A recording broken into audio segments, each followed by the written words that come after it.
here staring at myself and you, and we're live and we don't even know it. It's always a good time.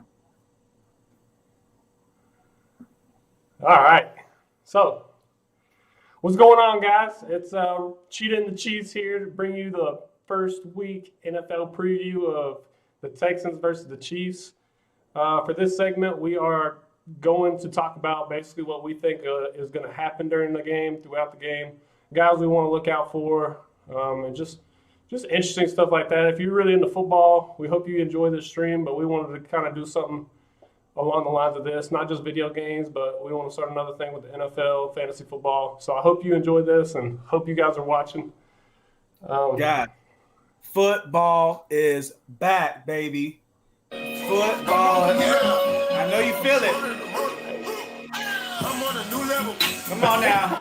I know all the football fans happy, baby. Go ahead and let it out. Finally back, baby. Let's go. All right, enough of that, because I can listen to that all day and just lose my mind. Hey, right. Cheers to the football season. Cheers, brother. All right. 2 games, 1 beer, talking football, baby. That's all it is. That's all it is. Gonna have some fun with this. If you can, just comment in the chat. Let us know you're here. If you want something to be talked about, that'd be awesome too. But the first thing we're going to start out with is the Chiefs offense. Okay, we both coach football. I've been the OC. Josh's been the DC. We know a little bit about it, but we want to take it to another level. So without further ado, the Chiefs offense, led by Andy Reid, one of the best head coaches in the league. Offensive mind, he's insane. Just puts people in the right spots, and obviously getting the players of this caliber of talent is always helpful. First thing I'm going to talk about, Patrick Mahomes. He's probably the best quarterback in the league right now. Signed a 10-year deal, $500 million. That's insane. Never seen that before. Crazy. But they locked him in for life, basically. They don't have any.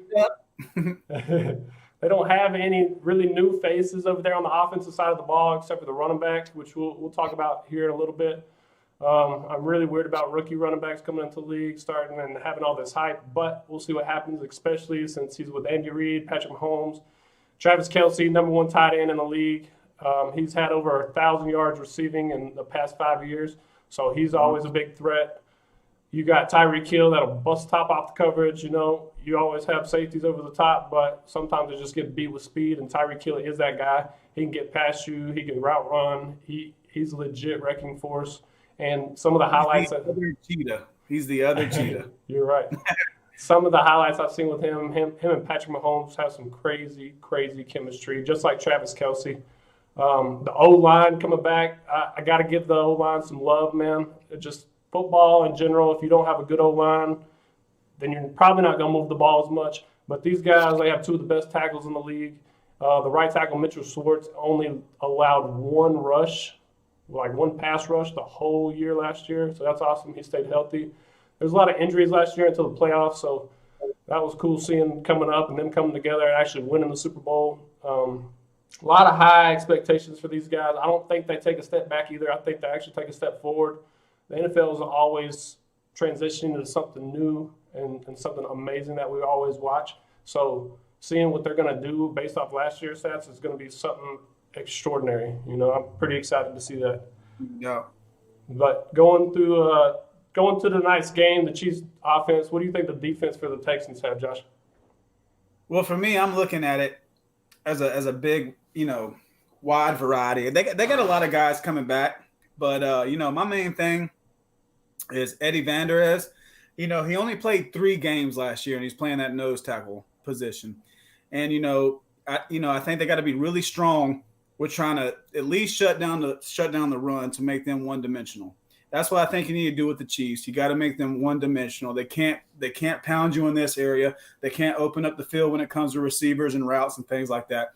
So what is this nose tackle going to do when he's only started 3 games last year, played 3 games last year, now he's in the starting lineup? Okay, that's one of my players to watch. Okay, another one I would talk about is Vernon Hargraves. Okay, he played 6 games last year, but in his 6 games, he had 16 solo tackles. Okay, so he's in the mix. He's playing around. He's going to be there when he needs to be there. But the fact of the matter is, can he step up and go ahead and play this this great game that we love and do it to its full potential. Because if you look straight down the lineup, we got a lot of guys returning this play: 15 games, 16 games, 16 games, 15 games, 15, 10, and all those kind of things. So what are these new guys? Okay, not new necessarily, but what are they going to do in the new starting lineup, right, to be able to make the Texans defense, okay, still stay solid, and not an awful defense, okay, not the best in the league. They were 19th in defense last year. They're giving up 24.1 points per game.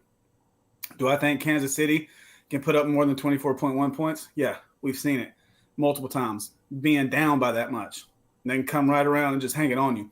So they're really going to have to find a way to slow these guys down. Another guy I really want to look at is Eric Murray, okay? First year at the Texans. He was at the Cleveland Browns last year, okay? But prior to that, he was at the Kansas City Chiefs for 3 years, okay? Does he know a little bit of scheme? Does he know what they like to do, okay? So he's going to be starting at strong safety today, okay? So that's another highlighted player I want to see coming into a new system, but playing a system that he's been a part of for 3 years, okay? Next guy, J.J. Watt. He only played 8 games last year. He started all 8 games, but the dude's a monster. He's a freak. Now, how much can he go? How long can he go? That's the big question mark for me, okay? But we know when he's in there, he wreaks havoc. He causes total chaos. The dude's a monster, okay? But in big games like tonight, season opener against the Kansas City Chiefs in Arrowwood, and on top of that, they thought they had him beat at one point already and then lost. How many snaps does he get tonight? And what does he do? And does he utilize every single snap? So for me, defensively, that's kind of what I'm looking at. Couple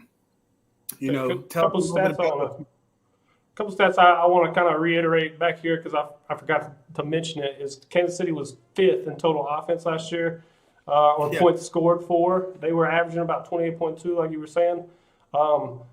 They like to pass the ball a lot. They're known for the passing, right? A lot of their first downs, probably I would say about 65 to 70% of their first downs were because of the ball throwing through the air. Okay, and the O-line, even though they're ranked pretty good, right? They're probably top 5 in pass protection, but they are in the mid to bottom whenever it comes to running the ball. But that's where I think Andy Reid's such a schemer because he can do those RPOs with Patrick Mahomes. He's so smart. He can take advantage of people outside of their space. Just the pre-reads, right? When you're coming to the line, you see that linebacker, he's cheating in. Whatever he's seeing is actually implemented in the play. So if he sees this, he's going to do this. So I think Andy Reid has done a phenomenal job right there with the young quarterback in Patrick Mahomes. He's a genius. And I don't think He's a great genius. I don't think that Houston's defense is going to be able to hold. Even though they have some great key guys, I just don't think it's going to be enough for them. Well, also to reiterate on that before we move to the next segment, Zach Cunningham has to go absolutely crazy. He was a leading tackler last year for them, the inside linebacker with 142 tackles. They got a rookie running back. Can they do enough to try to put pressure, at least try to contain them edge, especially when a lot of times they're in that hybrid 3-4 look? Okay, so that means what's my outside linebacker doing? Am I going to keep sending on the outside? I got mainly 3D linemen, or am I going to move them into 3 eyes, tight 5s, things like that? So Zach Cunningham has to really be able to be freed up to go ahead and make a bunch of tackles tonight and shut down a rookie running back that were predicted to get most of his carries. But he's got to be outstanding. He's got to read his keys, get off of blocks, and go ahead and just smash that in the mouth, like I said earlier, and make Kansas City one-dimensional. And even though if they're one-dimensional, they're still extremely dangerous. But I think that's the first thing they need to look at and think of going into this game for the Texans defense. True. Now going to the other side of the ball, the Texans offense, Deshaun Watson, he also signed a pretty big contract. I've seen one of the videos of him and his family surprised him over there, and he got really emotional. So that's awesome to see. Just to love football, man. And just to being put in that position to lead a team like that. He's a Clemson native, back from almost where we're from. So we kind of get where he's growing up, and people just didn't think he would make it this far. And then all of a sudden, boom, he's there. That's what it's about, baby. That's what football's about. He's Patrick Mahomes-esque I would say, because he can make things happen outside the pocket. He makes plays last longer. With the O-line, I know Texans spent a lot of money on Tunsil, and he's pretty good asset to have, but then you look at the interior of the line, they're always kind of getting beat. That's why he's running for his life, but he makes amazing happen, and he's always got that leader chip on his shoulder. He's rallying the troops, basically. But the one biggest thing that everybody kind of knows is Deandre Hopkins getting shipped off, the number one receiver in the league. You know, I love Hopkins. He's probably one of my favorite receivers to watch. He just gets open. He's physical. Route running's good. He can test catches. He just goes up and gets it. But then you bring in Randall Cobb. You bring in David Johnson from Arizona. I think David Johnson's got a lot to prove this year, especially if he wants to be back into the mix with a top running back. And he's got a damn good quarterback to do it with. So we'll see how the running game works with that. I like Randall Cobb a lot. He's an old vet. He's going to be one of their slot guys. That's not replacing DeAndre Hopkins by any means, right? He used to be a Green Bay Packer. I know you're happy over there. But he brings a lot of experience. I like him. He brings a lot of experience and some leadership to this football team. Will Fuller, he's battling injuries every single year, but that dude is phenomenal when he plays on the field. He just runs by people. His tracking of the ball and that ability is amazing. They brought in Brandon Cooks, who secretly and quietly has been over 1,000 yards almost each the past 4 or 5 years, which is crazy because he's been on 3 or 4 different teams, and he's not the biggest receiver, but he can get it done down the field. He makes explosive plays happen, and his IQ of football is pretty phenomenal. But going into this, they were ranked, their points for, they were 14th, so they were just barely over that 50% margin, and they were scoring 23.6 points per game, but I just don't think that they're going to have enough. And this defense for Kansas City is pretty good, right, Josh? I mean, they were 7th in defense last year, only giving up 19.3. So you're taking Texans defense that was 19th, going against an extremely strong offense, okay, which is it's out balanced. All right, but like I said, they're solid. They got some playmakers that could do something. But Kansas City's defense, 7th in defense last year, only giving up 19.3 points. They're solid. And then, I look straight down the defensive line from the left defensive end, the right defensive end. I mean, we're looking at 11 quarterback hits for one guy, 20 quarterback hits for another guy, 14 quarterback hits for another guy. Like, these guys know how to get in there and cause havoc and cause pressure, especially at the defensive line aspect of things.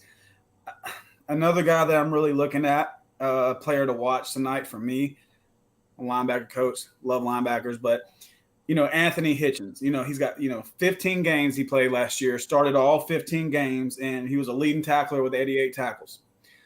So shutting them down, being smart, getting that defensive line to put pressure on Watson and really just trying to that's defensive football, trying to make somebody one-dimensional, let them beat us what we're good at. And that, that's kind of the whole sense of things. We got, Kansas City still has a lot of guys coming back that's played a lot of games last year. Nothing really new, but I really look at the defensive backfield. Okay, so I'm looking at, Rashad Fenton. Okay, 12 games last year, no start, and he's predicted to be in the starting lineup tonight, but he did have an interception last year, just one single interception. So that's one, is he going to step up, and make the challenge? We don't know who's going to be on Randall Cobb or who's going to be on Fuller and stuff so that's what we really got to look at and see. Is he going to be able to step up to make them a full circled coverage defense? Okay. Another one, easy, the Honey Badger. I don't even have to say his name. Honey Badger is insane. 4 interceptions last year, 75 tackles last year. The dude's a game changer. And their turnover rate is pretty – he's undersized for that position too, ain't he? Dude, it's pretty phenomenal because you look at Daniel Sorensen and, he 16 games he started, 57 tackles as the free safety, 2 interceptions. Like I said earlier about Rashad Fenton, 12 games, no starts, but he still had a pick. And Jarvis Ward, 16 out of 16 games started, 2 picks with 74 tackles. He was only 1 tackle away from Tyrann Mathieu. And that makes it really hard when you got those, like I was going back and saying, you got those defensive linemen that's getting 11 quarterback hits, 20 quarterback hits, 14 quarterback hits. And then you also got a defensive backfield like that's absolutely turning the ball over and also making tackles in the field. So where can the Texans find their advantage? Where as a defense, you got to understand calling defense and things like that. Where are we vulnerable at? Every defense is vulnerable in some situation, in some spot. Now, the Texans have to do a really good job to find where they're vulnerable at. Now, they run a lot of too high safety, so you can go ahead and pretty much, cancel the vertical seam concept. All right, so now is it outside the box? Do we do a lot of outside zones? Do we put a hat on a hat? Just try to get 5 yards in the cloud of dust? But they have to figure that out. I don't think Deshaun Watson can sit back there and run for his life like we've seen. They did a really good job the first time they played, doing what they were really good at and finding where Kansas City was vulnerable at. But like we can talk about that in a second. I think that whole last game came down to coaching, to be honest. I mean, the way that Andy Reid as a head coach can adjust, especially offensively, but the defensive staff that he has, the way that they can adjust. You always come into a game saying, this is who we are, this is what we do. But in the NFL, you can't live or die by it. And they were living and dying by it, the first of that last game. Then they came out and made adjustments and totally shut them down and opened up the floodgates for offense. So really, there's great athletes on both sides. Kansas City's offense is absolutely insane. Texans defense isn't a premier defense, but they, I think, in my opinion, they just got to find out where people are vulnerable on both sides of the ball. And, that's kind of where football is. Well, speaking of that last game, it was playoffs, right? Everybody was looking at it, 24-0, boom, Chiefs are down. Everybody was looking at each other like, what the hell? You're in Arrowhead, though. I don't mean to cut you off, but you're in Arrowhead, and that's a very hostile place to play, winning or losing.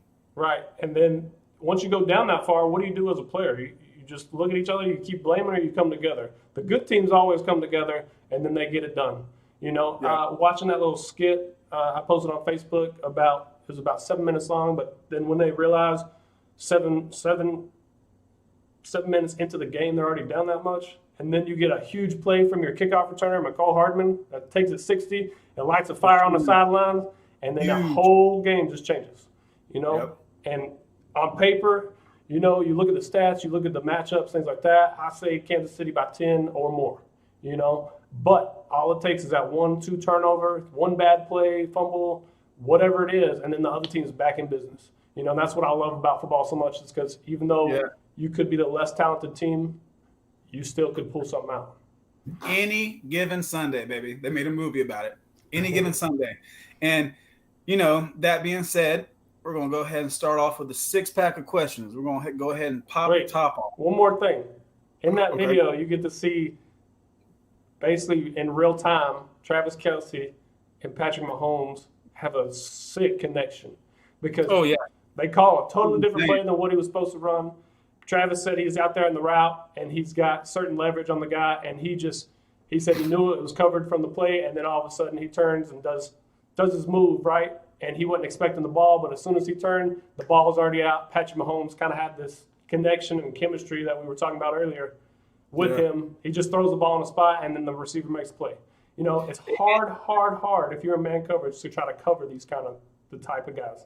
And that's exactly what they did. Looking at it from a defensive standpoint, they said, okay, let's get our best players in space and create a way to put them in space. Okay, let's get out a little bit of our formality.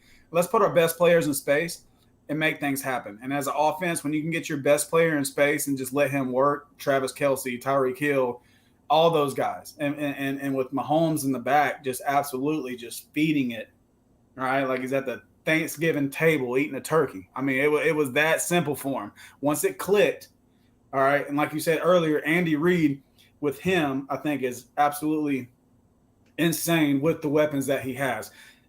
But going on top of that, they started putting their players in space and just getting them the ball. I don't care if it was 5 yards. I don't care if it was 20 yards, 60-yard bomb. They took their matchups and they made it and started spreading the field to where it made sure that they started having a little bit of that one-on-one matchups, because it's, as a linebacker, an outside linebacker, something like that, trying to cover Travis Kelce, It's a hard thing to do. And then if you're on an island as a cornerback trying to cover Tyreek Hill, that's a hard thing to do. And you got Mahomes back there that I think is a very young genius that's going to sit there and try to pick that apart and read his reads.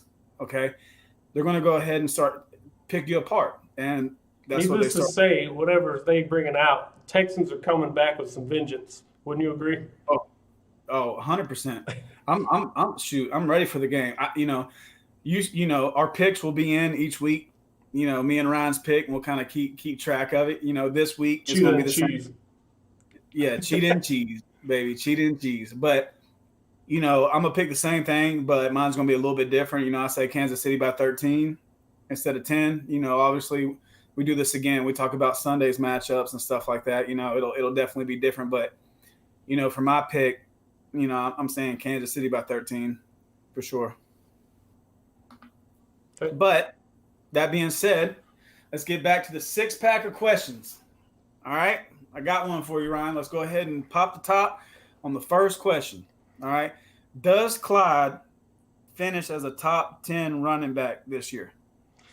Ooh, I know I mentioned it earlier, and I don't like rookie running backs coming in to the league, especially with the COVID stuff. They're not learning the playbook, but I think Andy Reid will get him going. I don't think he finishes in the top 10. I think he's getting drafted a little bit too high.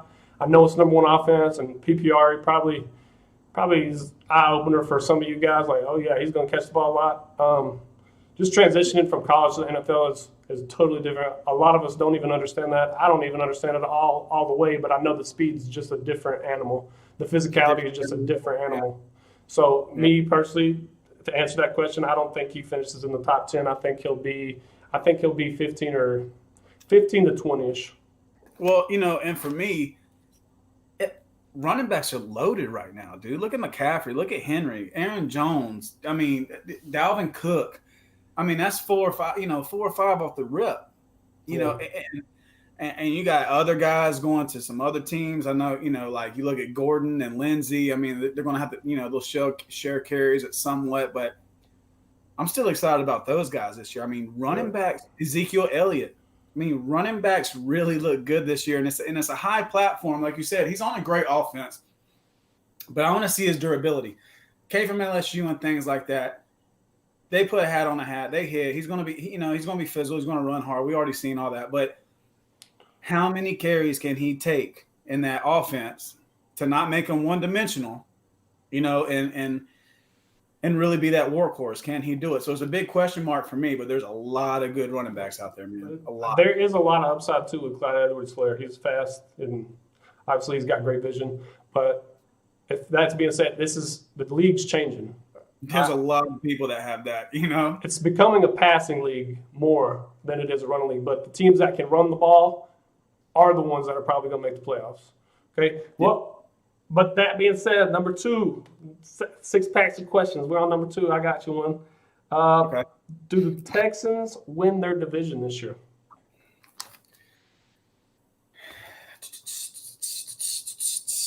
And if not, who do you think they're going to have trouble with? I mean, I really think they have a great shot at winning their division. I mean, we're talking about a great, absolutely great game that's going to be starting off the NFL season this year. And I know we've kind of, took a little step back on them and stuff like that. And we're kind of more leaning toward, Kansas City and stuff like that. Because I mean, shoot, dude, they just won the Super Bowl. But, I don't really see them having, okay. So you look and Phillip Rivers now is at the Colts. Okay, that doesn't really excite me too much, to be honest with me. So I don't really think they have too much problems with the Indianapolis Colts. That's my Jacksonville Jaguars, okay, in my mind, no. I mean, they just lost Leonard Fournette and things like that. So I don't think they'll have any problem with them. Now, the Tennessee Titans. That's a good ball team over there in Nashville. I mean, that's a good ball team. I'm extremely excited about them. Tannehill went off last year. Derrick Henry is a thoroughbred horse. Like, you could put a saddle on him and run through the Amazon. I mean, that dude is absolutely insane. So I'm going to go on a limb here and say no. I think the Titans win it, but dude, it's going to be like this, in my opinion. But I think when you match it up, Titans and Texans are a really good matchup. To be totally honest, different styles. Two different styles. I think that's why I like the matchup. But that new coach over there, man, O'Brien's doing a great job. Always been a good coach and stuff like that. He's more of a we're going to do what we do, kind of live or die by it, and then we'll adjust when we can. Like Andy Reid, that's why I'm picking the Kansas City Chiefs. They will adjust and make it and throw some formations that they haven't even seen before on film. But, I'm really excited about what the Titans are going to do, to go ahead and sum up so I don't talk forever about this question. But I got Titans winning that division. Texans are close right behind them. I don't think they have to worry about anybody else. And, what's your take on that, dude? I agree with you with the Titans. I love the Titans. I love ground and pound. It sets up play action for your offense. And yes. Tannehill he's finding a rhythm, man. And he was counted out in Miami, but going to Tennessee and actually have a running game like that and a defense that's pretty solid, I think they'll definitely make some noise. I do like the Colts a lot because I think that's the best O-line in football and with the rookie running back. But, dude, Phillip Rivers, he's probably going to change it. That division's going to strike up. They're just going to score a lot of points, hopefully play some good defense. I know last year that it was the AFC South and the NFC East that were the worst defenses in football. So you fantasy guys that pick teams based week to week, I would pick matchups versus those 8 teams because you'll probably at least be consistently scoring. No doubt. Question 3. All right, I got you right here. How does O'Brien take on being a GM and a head coach this year? He's got 2 roles now. He's double banging it this year. I think that's crazy, dude. I don't see how you can put all that pressure on one person. He thinks he probably can do it all. Bill O'Brien's a crazy ass mug, dude. Like, he's crazy. Yeah. We've seen it. I think, dude, I'm a DC in high school and a lot. Not much less talking about being a general manager and a head coach of an NFL team. Like, goodness gracious. He must have some good relationships. He's on anxiety medicine. I mean, he's on Christ. He's got some good relationship with the owner, I'm pretty sure. But honestly, I don't even know what it really takes to be a GM. Just basically managing the roster, right? Signing people. So he's probably trying to get into that realm of life, especially after being a head coach for so long. He's probably trying to get to that next level where all the more the money, right? And then he won't have too much pressure on him. He'll just have to make the decisions. So I think that's going to be an interesting trend that we see in the next few years, see if anybody else in the organization, like the NFL organizations, even do it. So that's my take on that. What about you? Well, their defensive coordinator, listed last year was Romeo Crennel, and now he's listed as an assistant head coach, obviously. And the defensive coordinator position has been put on someone else. Do I think he's still going to call the defense? Yeah, 100%. But what really helps is, what does he do? Is he going to be dipping in a little bit on the offensive side and the defensive side now with a little bit of cloud over the defensive side because he's been the defensive coordinator? But how much responsibility and how much can he take it and make it effective a little bit on to take a little bit of pressure off of O'Brien's shoulders? I think that's the main thing, and I think that's what we got to watch at for him. Can he take a role as an assistant head coach and really play those double standards, okay, and let O'Brien go over here a little bit so he can take over this, but still his hand in the pot on this side over here on defense, and then maybe they're splitting it a little bit. We're not in there. We don't know. I don't play for the freaking Houston Texans. It'd be dope, but I don't. But what does he do, and how much accessibility and how much weight does he actually carry this year, I think really depends on how O'Brien does. Because off the top of my mind, I don't really know anybody that's been a GM and a head coach. That's got to be absolutely insane. I joked about it earlier, but how much does that dude bring to the table as the now labeled assistant head coach? So that's what it is for me. Heard that. So I just looked at the chat. I didn't even see these guys comment on the JM saying, look at those two stud muffins. Tanner's like, Watson could be the MVP dark horse this year. Steven Staley saying, what's up? And then I just comment and say, what's up, fellas? Appreciate you guys tuning in. All my people back home, love you. Nothing but good vibes, man. That's And what I'm saying. I think I am a stud muffin, No, I'm totally kidding. Let's keep moving on. We're getting off topic, but we appreciate you guys tuning in for real. It helps out a lot, and we hope that you get something from this, and we really enjoy doing this stuff. So keep supporting, keep liking, subscribe to my YouTube. It'll be great. Hey, shout out to Tanner because he knows the best team in the league, baby. Tanner's my number one fan.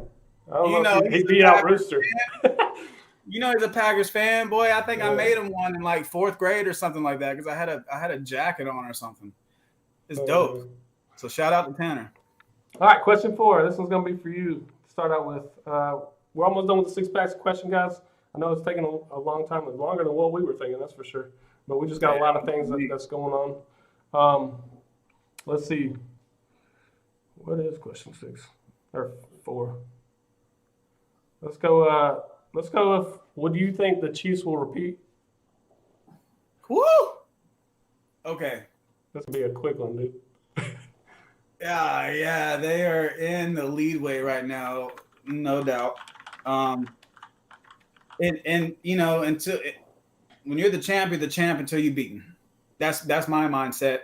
But so they're in that top 4 tier in the NFL, in my opinion. No, obviously. No doubt. But then when it comes to that top 4 tier, like we said, is game by game, situations, injuries, and where people are playing. Do I think they can repeat? 100%. No doubt about it. Will they? Probably still in the lead way, but there's a lot of things that's changed this year in football, more so than we've ever seen in any other year with trades and things like that. So it's going to be a big question mark. If I had to say yes or no, yeah, I think they can definitely repeat. Tanner's being biased. He's saying Packers and Chiefs for the Super Bowl. Hey, that's the first Super Bowl ever played. Yeah, let's go. Let's go.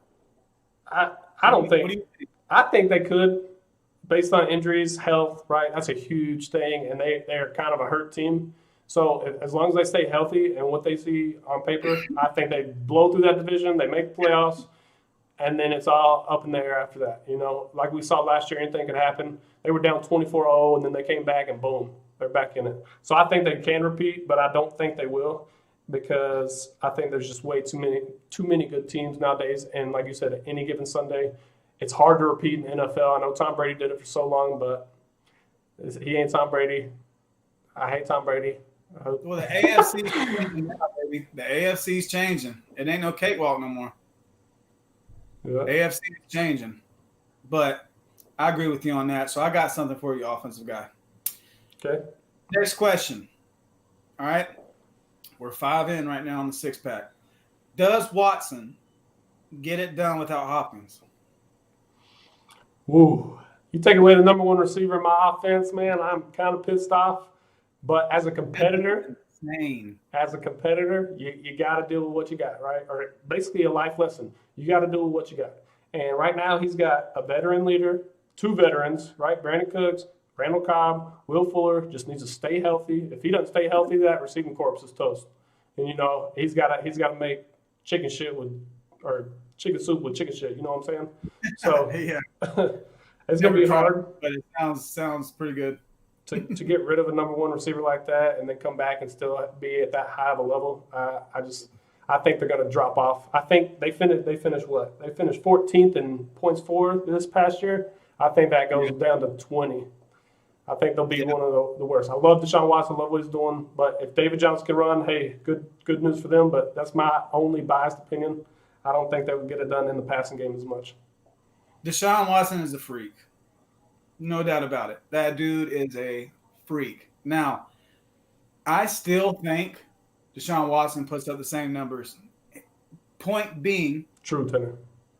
The receivers that you just named are consistent. Now, are they better than DeAndre Hopkins? No. Are they consistent? Yes. And football is, especially offensively, it's a space game. Can we get in space and can we get consistent guys to catch the ball? I don't care if they fall down. Let's move the chains.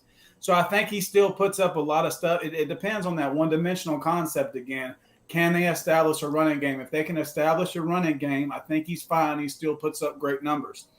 So I think he still gets it done without Watson or DeAndre Hopkins. Now, is it going to be different? Yes, but then you look at schemes. Was Hopkins double-teamed a bunch of times against certain defenses? No doubt. Was he canceled sometimes? No doubt. Now, he could make a catch for 60-something yards off of one target, and there goes his numbers, but, because like I told you, that dude's got hands that are like 15 inches long. So, the fact of the matter is, does he get it done without Hopkins? Yes, I still think they have a great year, and I think they have a great conference year. Got to put a big question mark on that Titans game, like I said earlier. But so they finished 8-8 and don't make playoffs. Yeah, I still think hot takes. When I talk about Watson, I still think he gets the job done without Hopkins. Yes, it's going to be different, but they're going to have the scheme different. So I would say, yeah, he still gets it done. Okay. Well, that brings us to our last question in the six packs of question. This is not really, this is football related, but I know everybody's kind of dealing with the pandemic and things like that. We don't know what the hell's going on outside of the four walls that we see ourselves in. The news is always something that you might not be able to trust all the time, right? But the NFL's going, sports are going, people are going nuts for sports. Thank God they didn't give up sports forever, because I might be on suicide watch. The last one is basically, will games this year be postponed due to COVID? Do you think that there's going to be a good amount of those, or what's going to go happen with that? Dude, so, I'm in North Carolina coaching. Tennessee's going full speed. South Carolina's going full speed. Other states are going full speed, and there's no community-related spikes in COVID. And I watch it every day because being a coach, I want to get on the freaking field. And all of our surrounding states, just talking about North Carolina, are out there playing and balling, I think, besides Virginia. But I don't think so. I mean, we haven't seen any decline in the NBA. We haven't, too much money involved. Could it? Yeah.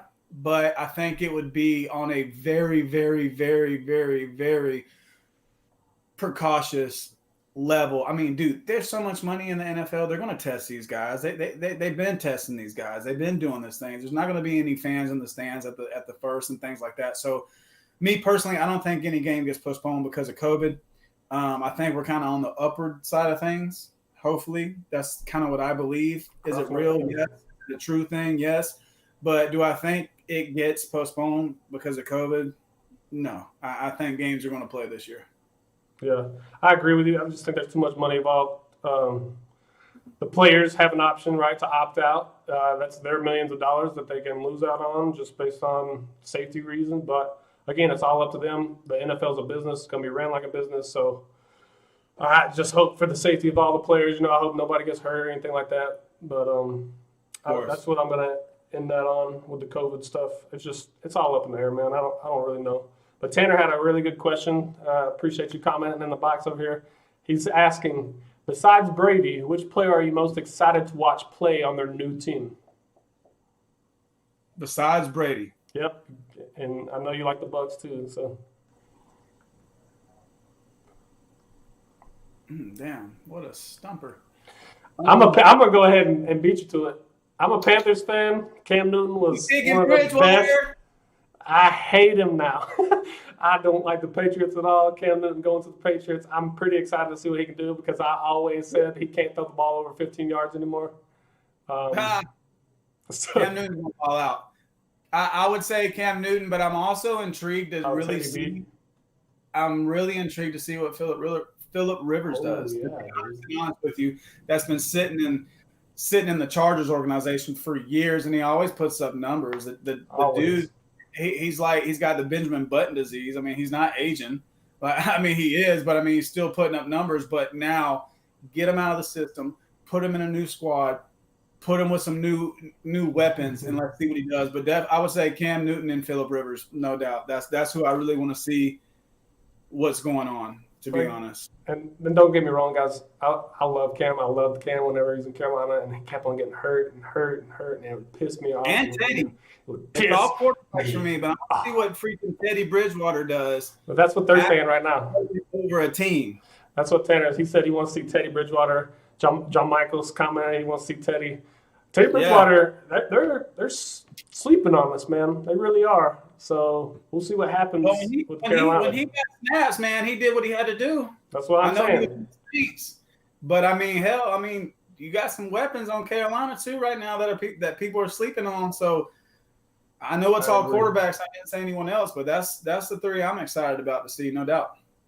But we will have another episode for you guys. Thanks for tuning in. Again, we're actually going to cut this session off. It actually went longer than what we were planning on doing, but appreciate you guys coming in, commenting. You know, it's fun. I love this stuff. We could talk for hours and hours about football. Probably me and Josh could just sit here and freaking just we do it almost daily anyways. We're like, not recorded. But we're gonna try to do this stuff before every Thursday's game. We're gonna try to do it before Sunday. Okay, I know there's a lot of games and things like that, and we're gonna take down probably some key games that we want to see. Obviously Green Bay, obviously Carolina. So if you're really interested in seeing what we have to talk about, and you want to come in here, hang out, and comment, by all means, please do. We really like doing this, and we really enjoy you guys participating. So appreciate it for real. Anyways, guys, RumblyCheetah Gaming, like and subscribe on the thing. You know we love you, and we will talk to you guys soon. Cheetah and the cheese, baby. Cheetah and the cheese. I'm on a new level. See y'all. Tune in next time.